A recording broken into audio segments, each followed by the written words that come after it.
All right. So registered nurse by Madeline Huebner and J.C. Gurmanson.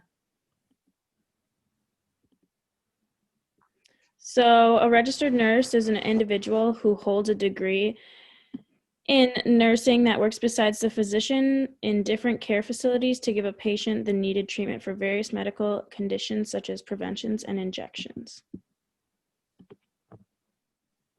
Qualifications and requirements are a high school diploma or GED, a bachelor's degree in nursing, required GPA score for specific nursing schools, which is usually 3.0 or above, 120 plus credits, the NCLEX exam, and a nursing license. Education, you need an ADN, a BSN, or you can choose to do an APRN.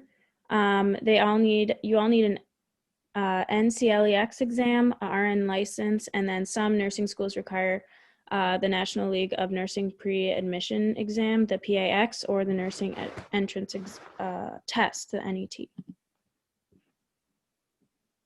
The knowledge and skills, so you'll need cultural awareness, professionalism, attention to all detail, critical thinking, compassion, time management, and good communication.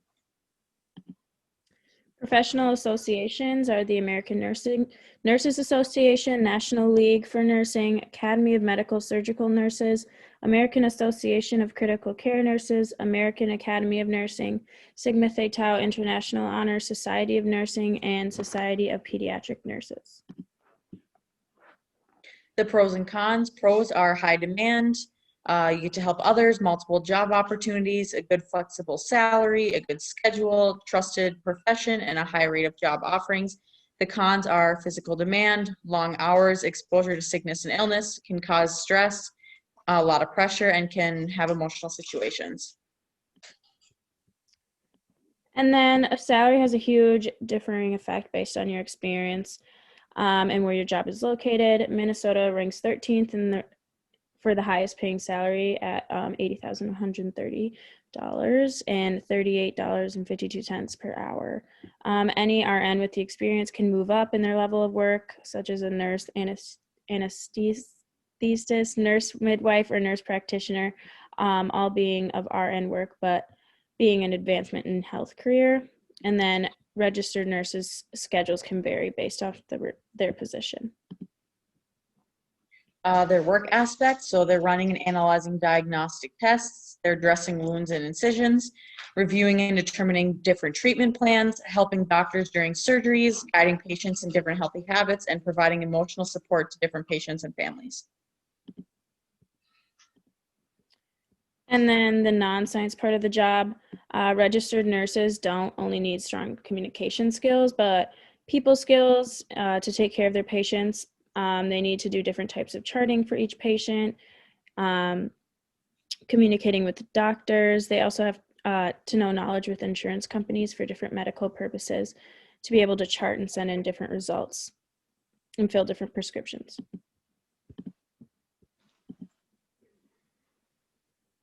So registered nurse opportunities, it's a huge growing industry. They all play a big role, and it's a growing population. The Bureau of Labor Statistics states that the demand for nurses will soar up to 26% by 2020. There's a wide variety of RN jobs, including like hospitals, skilled nursing facilities, outpatient centers, clinics, physicians' offices, insurance companies, government, community health, school settings, and correctional health facilities.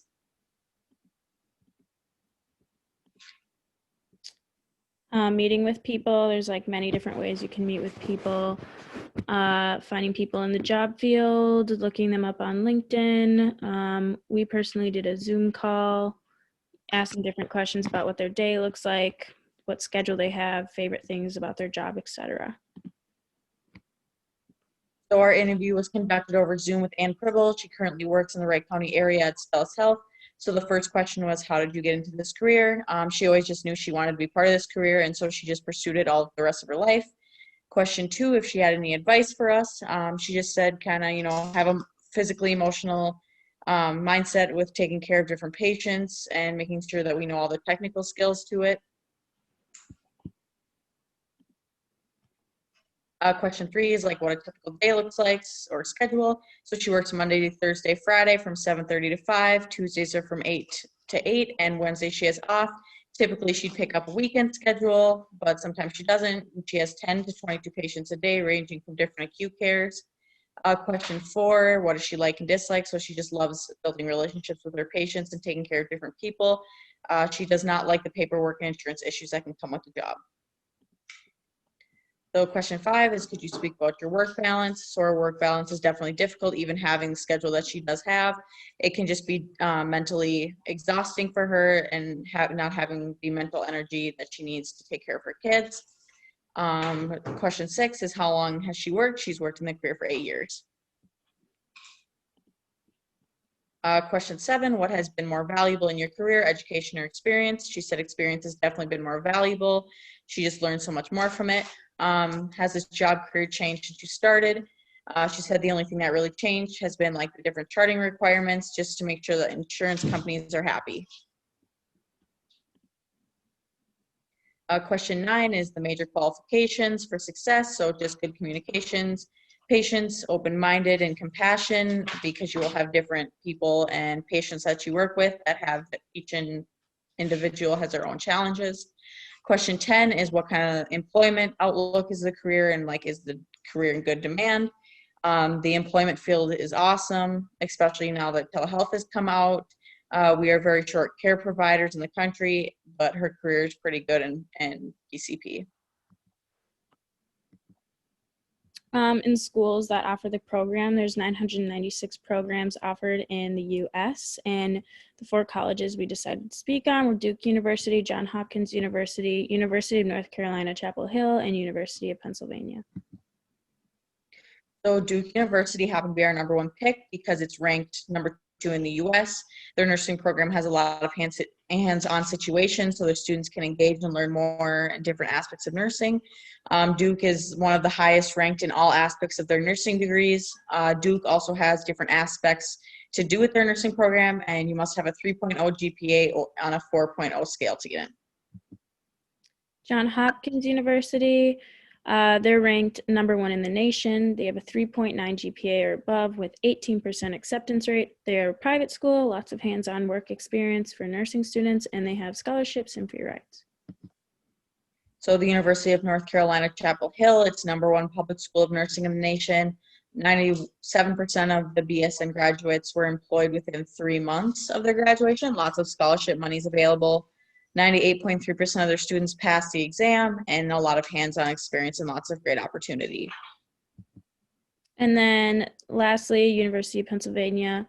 They are one of the top ranked schools in the U.S. as well, but they're a public university. They're hands-on opportunity and learning, and then one of the highest ranked nursing schools for funding. And then you need a 3.0 to get into the BSN program.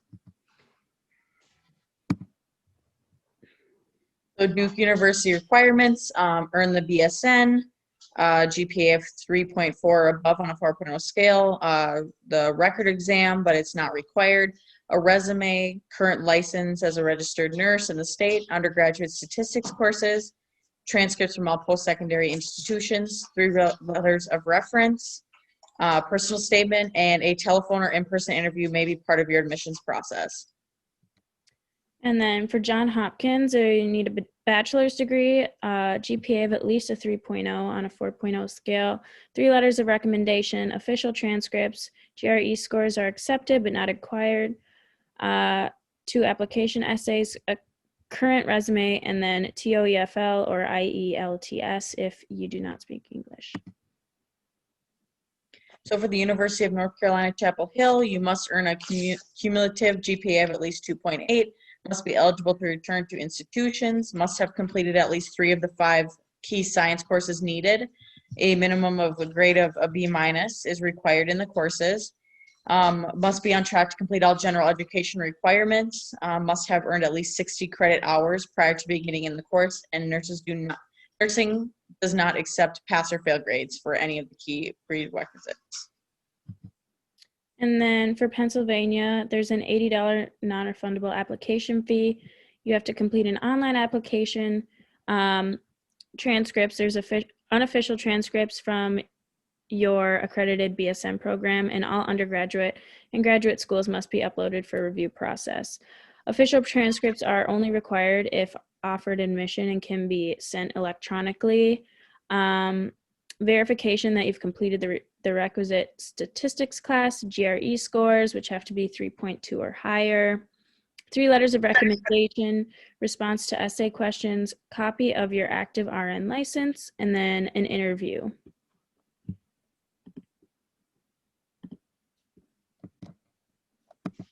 So involvement in the program, courses that are taught, Duke University, the classes vary, but core courses needed are science development class, evidence-based practice class, population health and global society class, and an advanced nursing practice class. You have to complete 58 credits. And then there's exams throughout the program that test you as a student and observe you for a certain amount of time during clinicals. And then the regular written exams are taken as well. And then all of these schools will include nursing licensure exam, NCLEX exam, and then you have to apply for your license. For Johns Hopkins, you take a variety of integrated clinical management classes, foundation of nursing class, professionalism in nursing, pathopsychology, biostatistics, pharmacology, leadership in nursing, psychiatric mental health, child health perspective classes, specialty classes, and more. And then you have 5 semesters with a total of 72 credits. North Carolina Chapel Hill, they have similar classes to both previous schools. You take foundation classes, classes with pathopsychology, pharmacology, mental health, care for adults, care for children, family care, clinicals, and nursing electives, and you need 60 total credits. And then for Pennsylvania, this school has 7 core classes, 2 statistic classes, 5 concentration courses. You have to complete several non-credit milestones and their qualification exam, a candidacy exam, desertion status, and desertion defense that you need to complete as well. And then you have 40.5 credits that need to be completed. Internships and clinicals. So Duke University, they offer opportunity for their students to grow by participating in a 10-week paid P&A program. They also have nurse recruiters who visit in class and also help with nursing students by letting them know about information fairs and other nursing events that occur.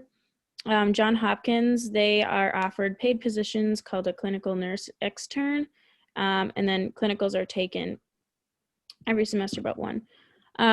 North Carolina, Chapel Hill, nursing students have access to many externships that are paid as well as volunteer positions at the hospital, and those are listed in the link. And then for Pennsylvania, nursing students are offered fellowships and internships, but both come with requirements. Most of them you need to apply for, and there's an unpaid internship working with Pan American Health Organization that they really push on students as well. And then the timeline for graduation. Most nursing programs take about 5 semesters to complete, varying in amounts of credits you need. Typically, they range from like 40 to 70 credits per program. This would take you about 2.5 years to finish for most nursing programs, and this does not include the 2 years or 4 semesters needed to finish prerequisite classes for the program as well. Most nursing students are able to finish in 4 years, however, some take longer.